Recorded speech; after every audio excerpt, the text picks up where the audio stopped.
So we're going to make a granary loaf. In fact, we're going to use some little Flowerpot, silicone Flowerpot molds here for a sort of portion-sized bread, which is really nice. It's quite unusual actually, because often with a flavoured bread, you add the flavouring once it's proved and you knead it in, but actually this time we're going to put the flavouring in at the start. So let's start off at the beginning. We've got some strong granary flour. So this is flour with extra protein in here to give us some elasticity, which helps with the texture of the bread. So granary flour, in fact, has got the addition of malted flakes in here as well. So about 17% malted flakes, which makes for a really delicious mix. We're adding some sea salt here as well. And you can sieve that straight in. So you can see the malted flake here in the sieve. So really lovely texture to the bread. Mix that through. And then in order to get the flavouring, we're going to toast some cumin seeds in a dry pan. And just while that's toasting and becoming aromatic, we're going to prepare the rest of the ingredients. So we've got some rockets here. You can use watercress, potentially some herbs like parsley if you wanted to. We're just going to snip it through just so it's a little bit easier to distribute in the bread. So just snip that roughly. And then with the carrot, we're going to grate it coarsely on here. So just using a box grater.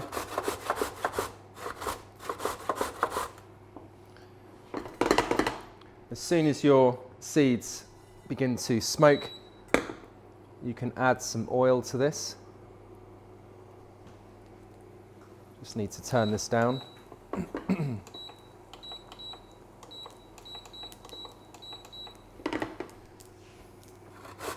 So it's a very aromatic, spicy bread, really unusual.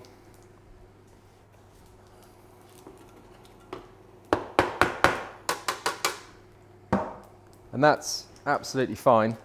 You can see here, nice bit of colour, and it smells fantastic. In with our carrots.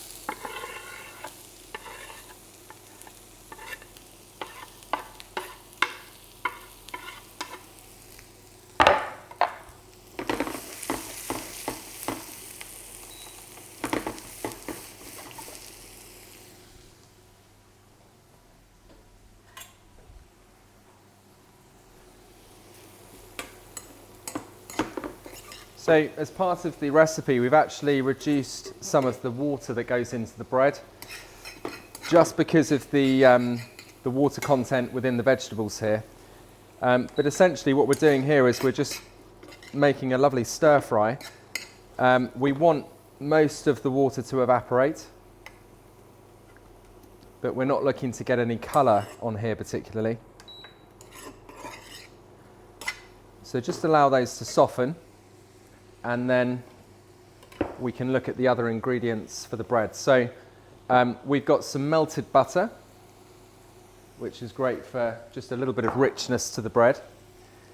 We've got our measured water, which has been weighed, in fact, 125 grams of water. And then we've got some fresh yeast.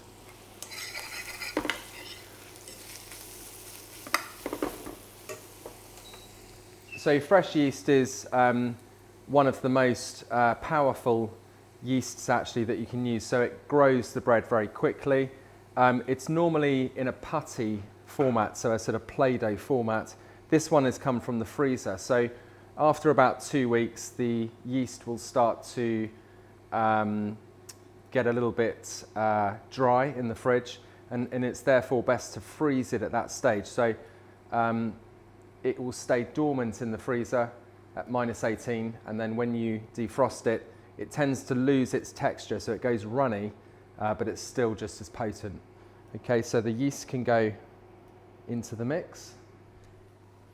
If you can't get fresh yeast, of course, you can use a dried yeast.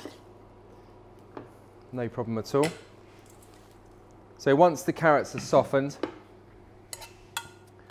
you can see just slightly wilted, no colour on there. You can add the watercress or the rocket.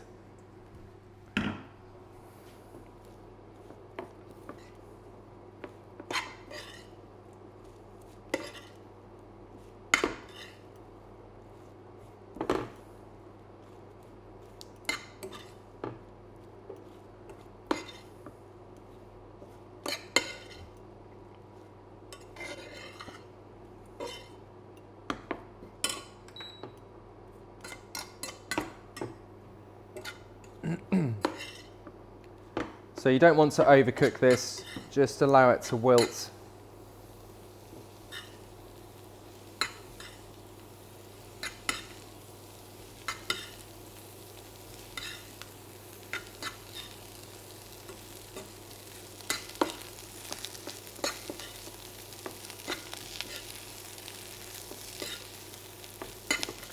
So this is actually a really perfectly decent stir fry in its own right, you know, serving it with roasted mushrooms or roasted lamb.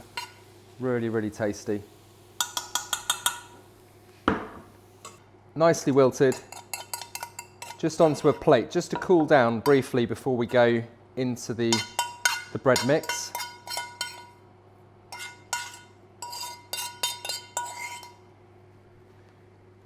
The reason for this is that anything hotter than 54 degrees and you'll kill the yeast. So it just needs to cool down a little bit.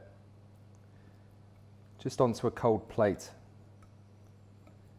So once the vegetables have slightly cooled, they can go into the flour mix.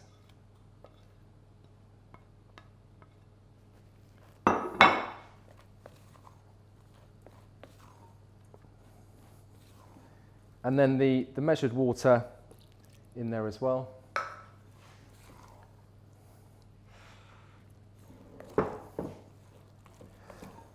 So we've got enough here for 6 of these little pots.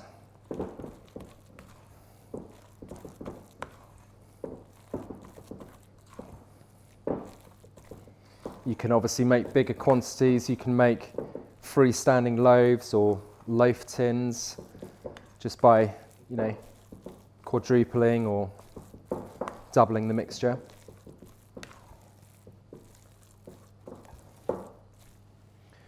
So this is definitely a wet dough, so you do need a little bit of flour down here.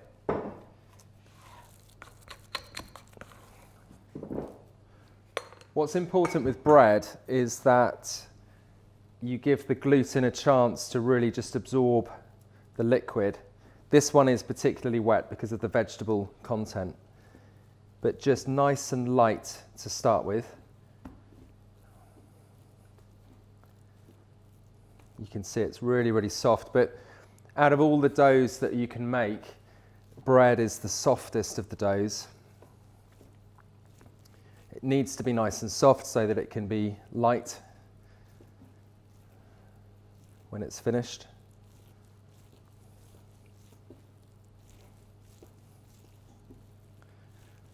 So you can develop the gluten actually just by really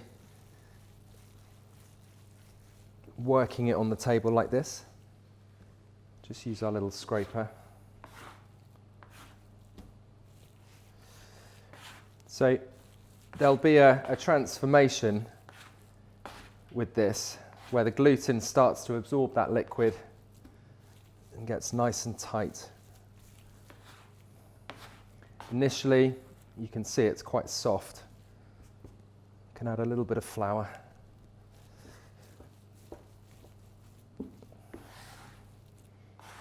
The scraper is really useful just to help you keep it in one place.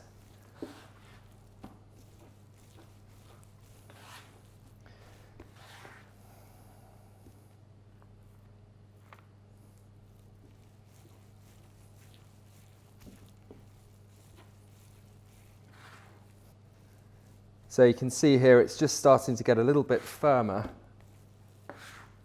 So as I say, the temptation with this is to add more flour because you feel that it's quite sticky, but there are different techniques for kneading bread. Some are with no flour at all, where you just develop the gluten by becoming quite sticky without flour.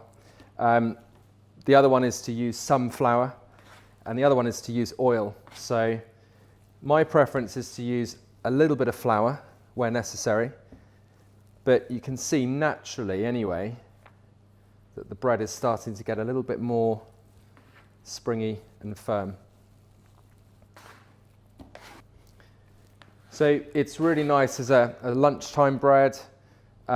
It's really good as toast. It's also nice with cheeses, with pate, all sorts of things. It's got a lot of interest because of the vegetables and also the cumin seed. So you can see it's behaving a little bit easier now.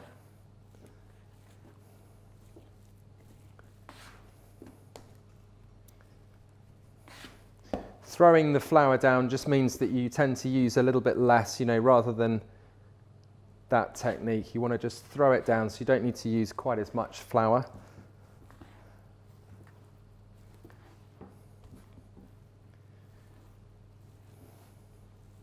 And the technique here is really just folding it back on itself, a slight tear, and that's the best way to aggravate the gluten.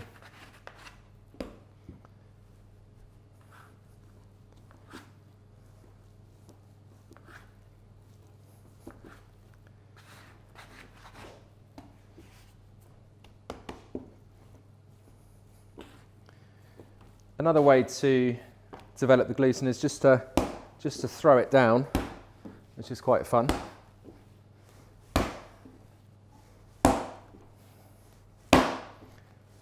So it does the same thing. It just shocks the gluten, makes it expand, absorb the liquid.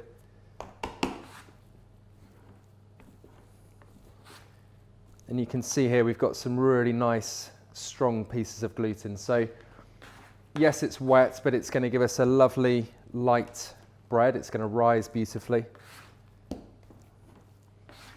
So that is done, and it's ready to prove.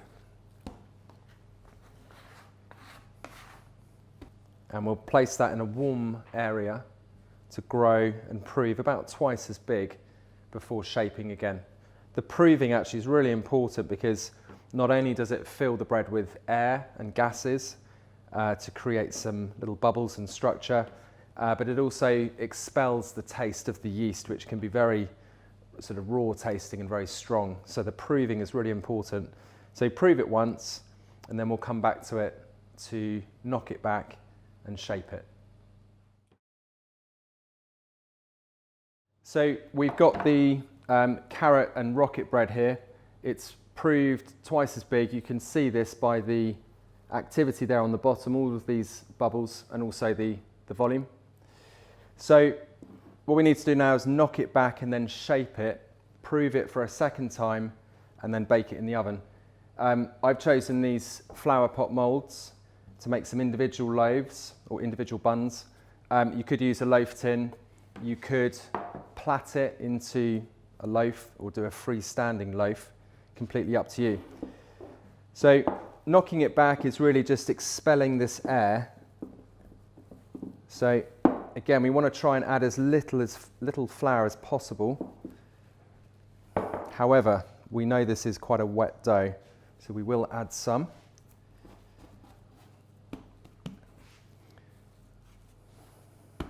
So knocking back the dough, removing the air at this stage is quite important because you want each of these to be shaped evenly. You don't want a big pocket of air in one of them. So we need to go into 6.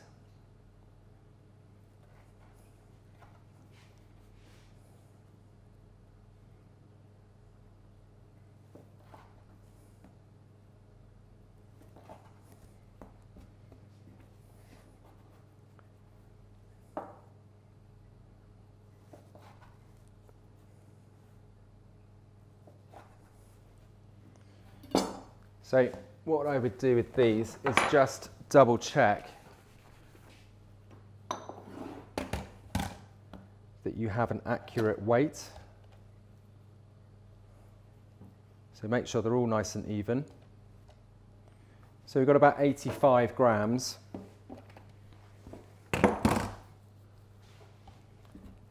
And then in order to fill these, what I would do is just remove that flour and just roll them into balls. So cupped hand, nice wide circle, possibly a little bit of flour just on the hands occasionally.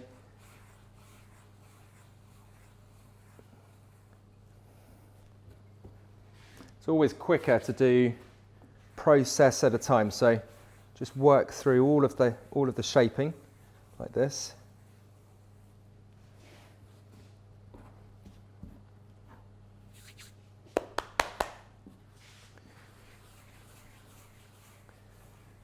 So nice big circles, very little flour down here. You need that tacky quality to really sort of stretch it and make it nice and smooth.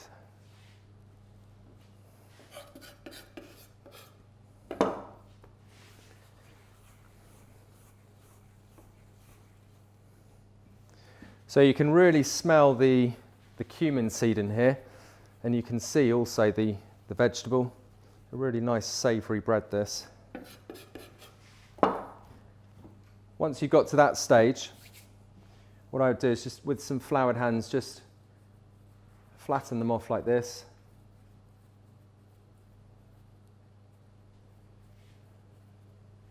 And just drop them straight in. So these are silicone moulds, so you don't need to grease these at all. They're non-stick. What we do find with the moulds is that whilst they keep the shape, they won't help create a crust. So once they're set and they're cooked, take them out of the moulds and then you can return them to the oven just to give you a slightly more crust, really. So that's the bread shaped, and then we're going to cover this with cling film just to prevent it from crusting, so it has an opportunity to rise up. We're looking for these to be twice as big, so around about the level of the top. Once they're risen, we're going to add some egg wash, and then we're going to dust with sesame seeds and some extra cumin seeds as well before baking in the oven.